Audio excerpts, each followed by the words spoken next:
गाडी न्यूट्रलमध्ये आहे का बरोबर. चालू करायची आता गाडी क्लच दाबून बरोबर. फर्स्ट गिअर टाकायचा बरोबर. राईट साईड इंडिकेटर दिला हां बरोबर. मागे गाडी निघून द्या आता बरोबर. आता थोडा स्पीड वाढवायचा आणि आपली साईडनी सोडायची. साईड फक्त ओव्हरटेक करताना सोडायची. अशी तुम्हाला फक्त तुमच्या साईडला चालायची. हा दुसरा गिअर. थोडा स्पीड वाढवा आता. आता तिथला क्लच दाबा.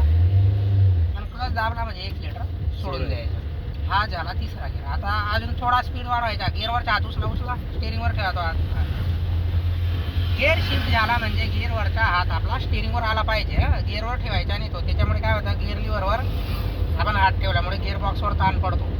त्याच्यामुळे आणि आपल्याला स्टीअरिंग फिरवायला सुद्धा इमर्जन्सीमध्ये अडचण येते. म्हणून गिअर शिफ्ट झाला का लगेच गिअरवरचा हात स्टीअरिंगवर ठेवायचा. आता चौथा गिअर सरळ मागे ओढून घ्यायचं बरोबर. आणि प्रत्येक वेळेस गिअर शिफ्ट करताना आपल्याला क्लच दाबायचा एक्सिलेटर सोडायचा आहे. नंतर गिअर शिफ्ट झाल्यानंतर क्लच सोडायचा मग एक्सिलेटर दाबायचा आहे. द्या थोडा स्पीड. आता पाचवा गिअर टाकायचा आहे आपल्याला. क्लच दाबा न्यूट्रलमध्ये या एक्सिलेटर सोडा राईट साईड प्रेस करून पुढे बरोबर. हा झाला पाचवा गिअर बरोबर. म्हणजे आपण 1 ते 5 गिअर वाढवले अप शिफ्ट केले. आता आपण डाऊन शिफ्ट करू म्हणजे कमी करू.